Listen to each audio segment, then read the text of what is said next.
When someone is about to commit suicide, they don't down an entire bottle of alcohol and mix it with an assortment of antidepressants and cry all night begging someone to save them. They act completely normal. They go on with their normal lives. They act as if nothing is wrong.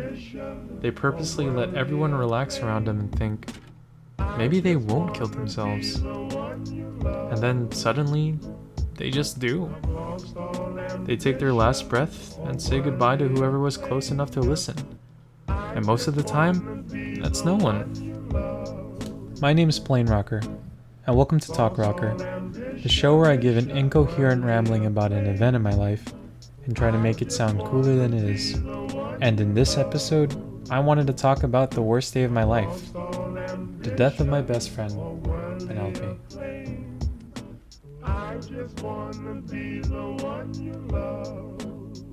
Say that to me. Is that Ellie Wong? I don't date white boys anymore. You can't do that to me. Dang, look at you look like April from Teenage Mutant Ninja Turtles. Part 1. Simple Beginnings. I had a best friend named Penelope. She was a short girl with a sharp wit, and when I first talked to her, I immediately knew I wanted to get to know her better. I wanted to know everything about this person. I wanted to be a part of her life. Fortunately, her interests were like mine. We both liked the same video games, same mangas, same foods, but most importantly, we had the same humor. Monkey humor. We were both very intelligent, with a very strong understanding of our respective fields, but laughed at the dumbest things. But I knew she was smarter than me. I knew she was more intelligent. I knew she had answers to questions that I was asking. I did not know that I had some problems, but I knew that I wasn't perfect. And she was able to let me understand more about myself. So in a way, I'm kind of indebted to her. I believe that she influenced a big part of my personality, and I would not be the person I am today were it not for me meeting Penelope. In addition to self-discovery, she's also the person who saved my life by being my friend. However, before I go to the end, I want to talk about how it all started. I met Penelope at school, outside the library, where my club would sell boba. I saw her walking with my friend Izzy, a really tall guy. I found it funny how a tall guy would be walking next to a really short girl. It looked comical. Instantly, I thought this person was attractive, so I spit my game. She saw through it, put me down gentle, but I was just happy to meet her. We exchanged information and bonded over the next few days. We played Super Smash Brothers, talked about animes we liked, smoked weed, watched stupid movies, and just spent time with each other. I enjoyed just being around her. We didn't have to do anything. We enjoyed each other's company, and that was enough for the both of us. While spending time with her, I got to know more about her. I learned that she felt lonely even around people, and that when she met me, she knew she wanted to be my friend. She was attracted to the way I interacted with people, and how people just liked me. She wanted to learn how to be more social. Penelope had some problems learning how to open up to others, so she started learning by talking to me. However, I believe that we really started to get to know each other when I invited her to eat chicken wings with my friend groups. You see, I started this sort of weekly get-together with a bunch of my friends where we would go eat chicken wings at the end of every week. It would be like a last hurrah. We would go to Wing Barn and take advantage of this 50-cent wing deal. And I would eat like 30 wings at a time. I was happy, you know? And she accepted. And I think that's really when we started to form a connection.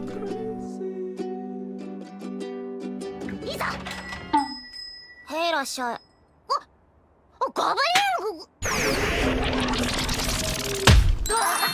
2. Connections. Does time determine the value of a relationship? Does experience define the quality of love you receive from another person? Can you truly know someone after you have just met each other? It's difficult to answer these questions because our experiences vary between person to person. Some people you meet for a moment and you think you will know them for a lifetime. And some people you've known for a lifetime, but you can drift away after one disagreement. My relationship with Penelope felt like I've known her my entire life. And as I got to know her more, I learned that we shared a lot of similarities. And when I invited Penelope to eat with my group of friends, they felt the same way. They immediately liked her and made her felt more comfortable around us. She had other friends, but I knew when she hung out with us, she became family. After eating Wing Barn with everyone, Pen started hanging out with us. One of our favorite ways to spend time together was eating together and talking about our weeks. It's like a small party. She would roast me and shit talk me, so she got along well with everyone. I would not mind much because it was another way my friends showed love to me. And as time's arrow marched on, Penelope would come over often and I would cook us both a good meal. I loved cooking for this person. She would either be working while I cook or trying to learn how to cook. I truly do miss these days. It's part of our friendship, an integral part. The dinner table would become the focal point of our interactions. Almost every meaningful conversation would be had at the dinner table, with all the other conversations happening in the car. We would talk about various topics ranging from how our day went to why certain games are objectively good. And on some days we would talk about each other and how we were doing. We always searched for ways to be better and would encourage each other every day. Penelope always encouraged me to be a better version of me. A version that would be proud of myself and truly love myself. She explained to me what it really meant to love myself. She convinced me that it was okay to be who I was, and my flaws make me even more unique and likable. She made me proud of not only my strengths but my weaknesses, and that's truly inspiring. Back then, we would exercise and take care of ourselves, but we wouldn't really commit. Now, I'm doing things to better myself. I know Penelope would be proud of me, and I truly wish she could see me flourish into the person she saw me as. She only wanted the best for me, and she's the reason for me being here.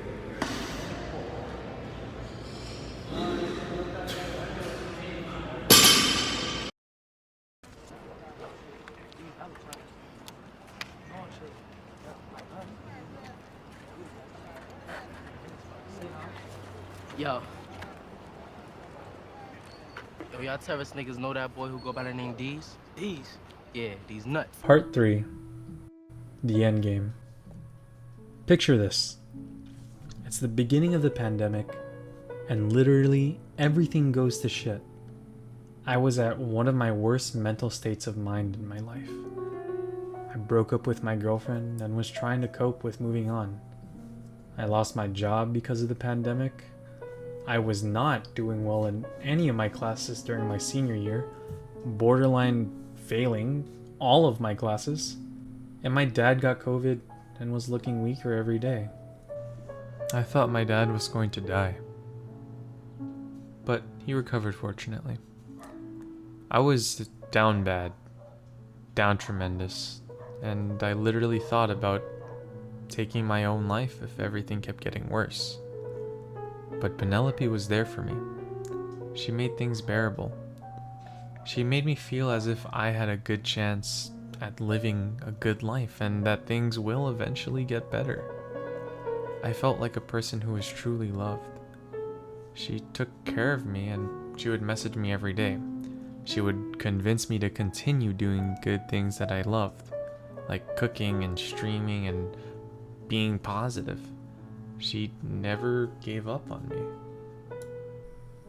Every morning, we would call each other. Whoever woke up first would call the other just to wake them up and just say, hey, today's gonna be a better day. Today is gonna be a better day. And I clung to those words. I held them dearly to my heart. I had barely anything, but what I did have felt like gold.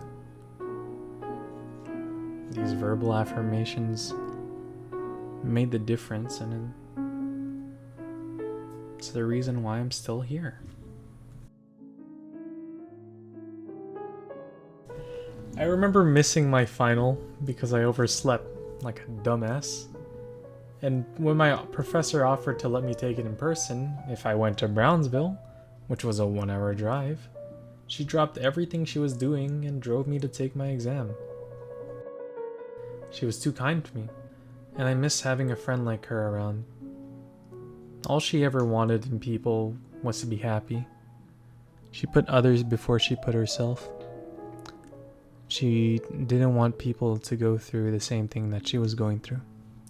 Penelope was extremely depressed, often thinking about taking her own life.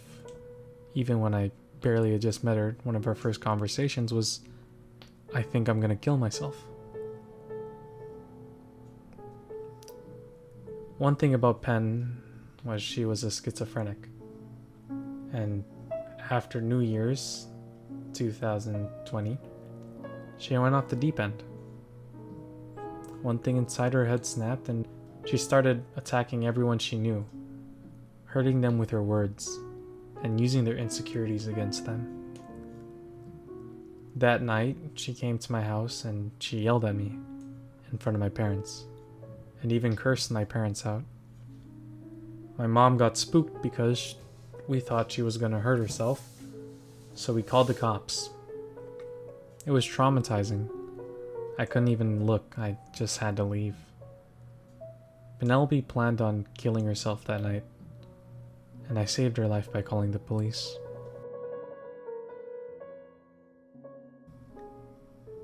Penelope found out what happened, and she started to resent me, sending me messages, very, very hurtful messages, pushing me further away.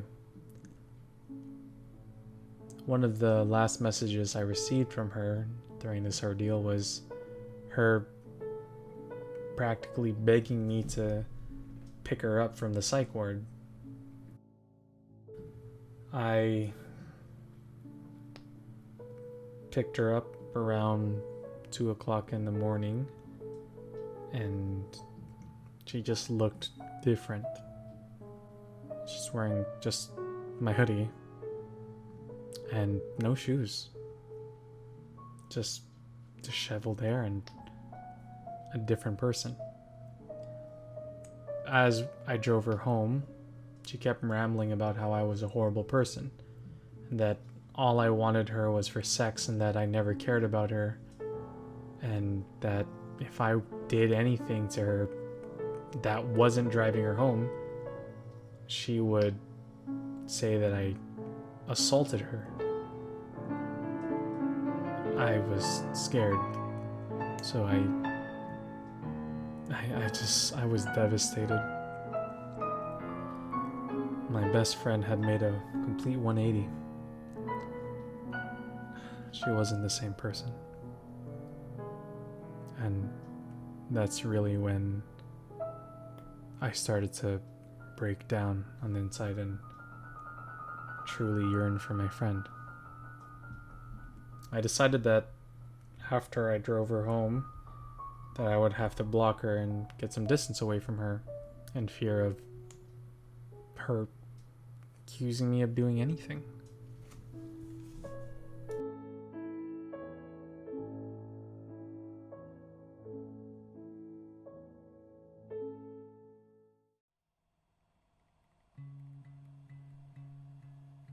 Fast forward a few months later, And I learned she went to jail for 2 months and had to spend her last birthday in a cell. My heart sank for her. So many bad things happened while she was inside. She was bullied by other inmates and she even miscarried while in prison. When she came out of prison, she was broken, lost without anything. She lost her friends, her job, she lost her boyfriend, and she had no outlet, no help, only herself. Shortly after her release, she contacted the mutual friend to try and talk to me. I reluctantly accepted, but was anxious regardless. She told me how sorry she was from what she said to me and how she wishes she could take everything back. She told me that she stabilized and that she was clean and that she pushed everyone away because she wanted no one to care about her death. She apologized to me and we made up. I set some boundaries.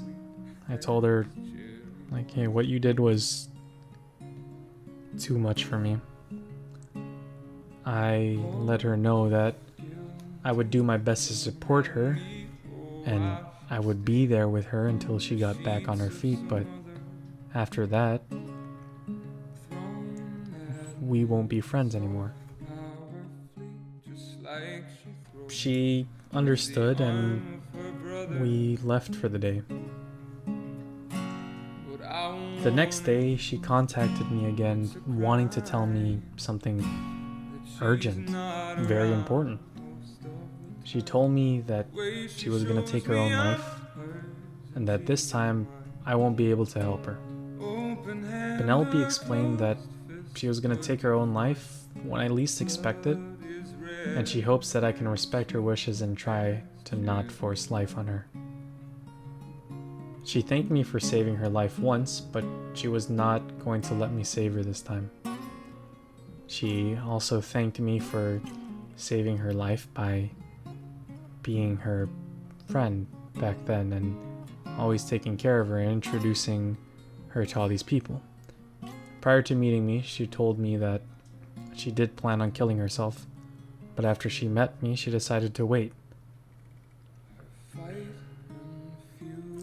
I was hurt. Imagine hearing your best friend say she's gonna kill herself and there's nothing you can do about it. I thought about what I had heard and I told her I ultimately didn't agree with what I was hearing, but I want to be with you your last few days. Can I at least be here with you if this is your last days? She agreed and said that she would really appreciate just me being her friend these last few days and that I wasn't gonna cast her aside. I told her that, yeah, of course, I love you. I did ask her, however, to write some letters to the people that she loved, to at least try to write something to leave behind to the people. Leave something behind. Anything behind.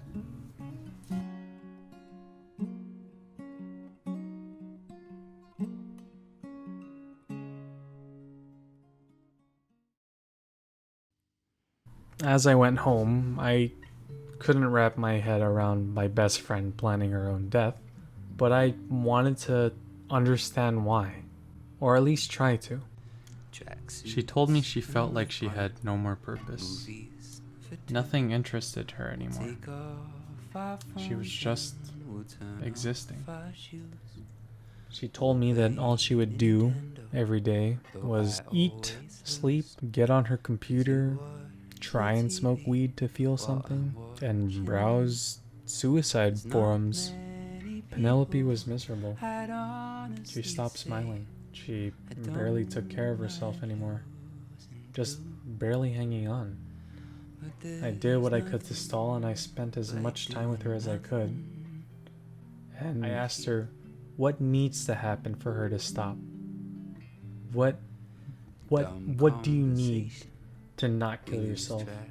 And how can I help? Like I practically like on my knees begged her. What can I do to keep you? What can I do to hold on just a little longer? And she said it would take an absolute confirmation of God. It would take divine intervention. She just made up her mind. And she would just appreciate if, for her last days on earth, we pretend that nothing happened. That things are normal again. And that we just hang out like the old days. Just be homies again. I agreed. I was like, yeah. Let's just pretend that nothing's gonna happen.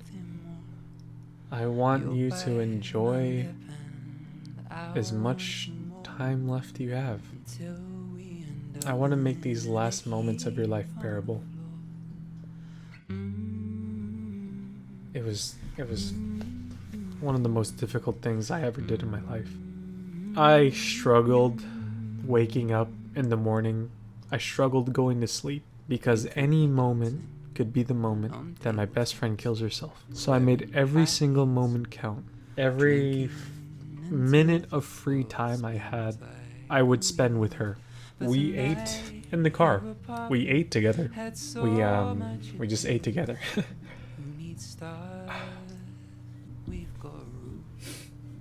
I would ask her, "Hey, are you free for lunch? I'm free from studying for a few hours. Maybe we can hang out. I'll pick you up. Go to Taco Bell, eat some Whataburger, whatever you want." Our last 3 meals in order: Taco Bell, Sonic, and Whataburger. We were just in the car, just eating. The first time we went to Taco Bell, I just, it was hard. It was so fucking hard. I just ate in silence, and then she just asked, like, "Hey, dude, when you gonna get some bitches?" On God, bro, we will get you some pussy. On God. You can snap him. What is your snap, bro? And I was so thrown off because I was like, "You're about to like, you told me you're concerned about me getting bitches when you're gonna kill yourself? Like, that's the least of our problems right now." I know, like, I'm not like that, like up there, but I probably could get at least one bitch, you know? Like, the last thing you do before you die is insult me. Fuck, dude. Fuck, dude. It really lightened things up. And for a moment, I was happy. I just, nothing mattered. Nothing mattered. I had my friend, and I was gonna do everything I could to treasure these moments. I dropped her home, we talked, and I said, "Hey, I'll see you tomorrow." And she said, "Hey, I'll see you tomorrow." And I was happy. I went to bed happy. I fell asleep. The next day we went to fuck, I don't even remember the order. We went to fucking Sonic. Yeah, Sonic. And I was like, "Hey, remember that one time there was a cute girl that worked at Sonic, and she really thought it was cute the way I said, 'Hey, can I get an order of mozzie sticks?' And then you thought, 'Damn, this guy got game.' And I'm like, 'Yeah, I got game. I can get bitches. You don't know. You don't know me. You don't know me. I can get bitches easily." And so we went to Sonic, and I tried. I'm like, "Hey, can I get some mozzie sticks?" The girl wasn't there. She wasn't there. And we just talked. I asked her some questions that I wanted to know before she went by, and I was like, "Hey, what was your favorite moment of your life?" And she said, "Last Christmas, before everything went wrong. You made me feel like I had a real family." She said, "Even with my dad in the hospital, my mom panicking and dealing with that, you found a way to make me feel like my life was normal, and that I didn't have this giant problem in front of me."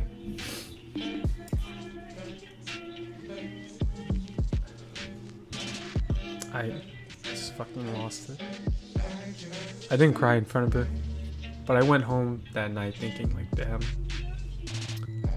I love this person. The last time I ate with her, we had Whataburger. I picked her up the next day, on Wednesday.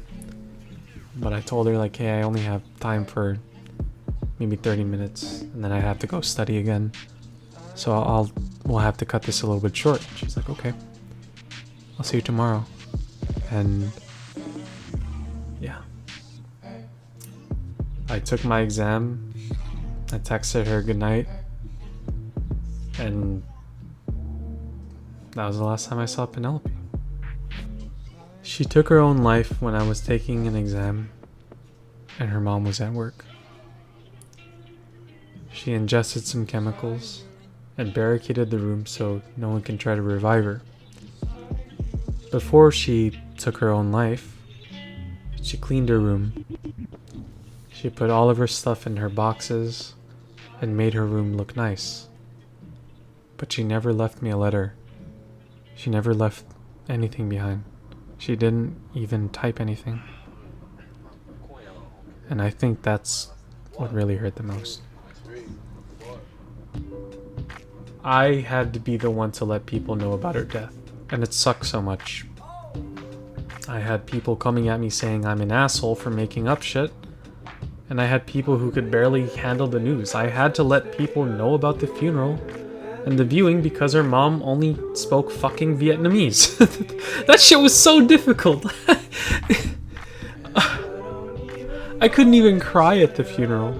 It took me weeks before I even shed a single tear. I was miserable. The worst fucking part is I still had to finish my semester and none of my professors did anything. I eventually just stopped being happy again. I stopped cooking and streaming and I just started to exist. But with time, I was able to heal. I started to go back to normal. I started eating healthier again, exercising, studying, spending time with my friends, and I became happy again. I miss her every day. I think about what happened and how it could be different, but I don't beat myself up for it. Therapy helped me a lot, and I can cope healthy now. And although I am healthier, I spend a lot of time recalling my last memory of Penelope. We ate Whataburger in the car, and I asked her if there was ever going to be a time where I could cook for her again. She smiled for a moment and said to me, maybe tomorrow. I really liked your chicken wings you made that one time. They're my favorite. And that made me happy because 1, she liked my chicken wings, and 2, I thought I was going to see her again. She left my car, and before she walked to her house, I told her the last thing I would ever say to her. Hey dude, I love you.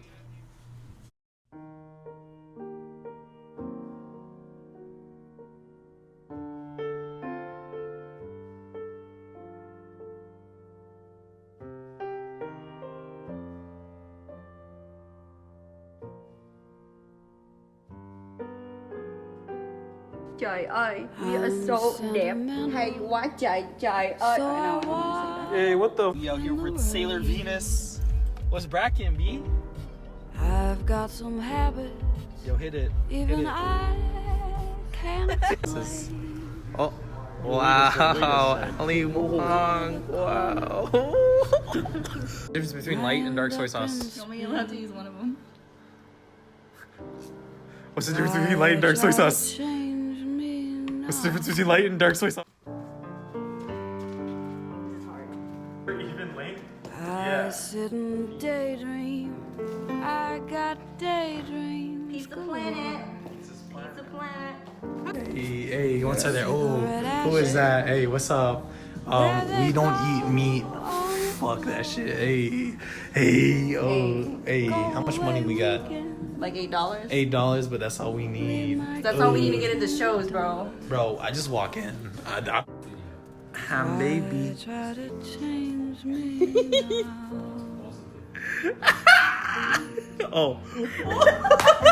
Motherfucker looking like motherfucking Pete Pistachio chip ice cream looking ass. Yo, show them what food you got. Show them the food you got. Yeah, look at this dumbass bitch with the charcoal looking ass hair. I'm not even recording this. Oh, I didn't make that, but look at her with her Nestle classified school survival guide. Alright, update me, dog. What's poppin'? Huh? What's going on right now? Trying to do nice things while being shy. Okay, let's go. Let's go up show the Christians. Hey, what we gonna do, girl?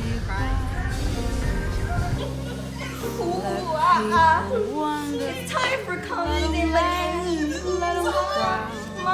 Mommy, it's time to eat. What's poppin'?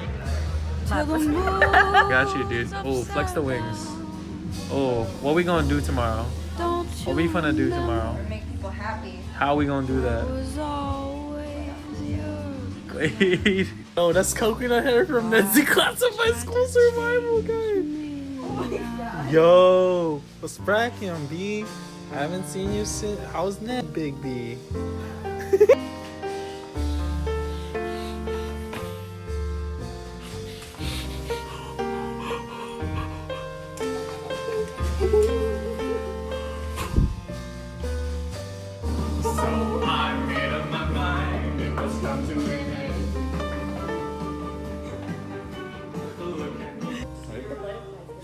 Dude, what have you been eating?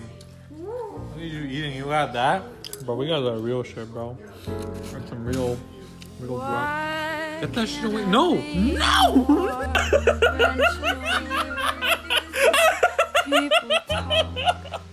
Why the fuck you waiting?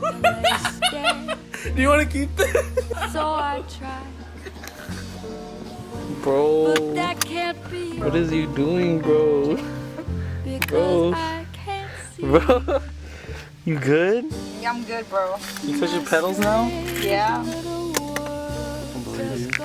Make vlogs. Yeah, we'll do like. Hey, what is up, guys? It's your boy, Skinny Penis. Wow, that lighting's really good. I like that. It's your boy, Ass Eater 4000. Ass Eater 4000. Let 'em frown. Hold up. You narcissistic fuck. You know Anyway. till the moon What are we gonna do today, bro? Anyway. upside down. We get that guac, family. Don't What are we getting? We're getting that guac. How much guac? I was always Enough for a party. your clown. Yeah. Why try to change? You're gonna fucking succeed at life. No one can fucking stop us. Why Let's get a little journey of change? from here. You can't even put it inside there. I don't think I want to go on a journey with you. From here to Goodfill. Let's do a From here to Goodfill? personal vlog. Or like not even Goodfill, but like to the summer. Just you and me getting better.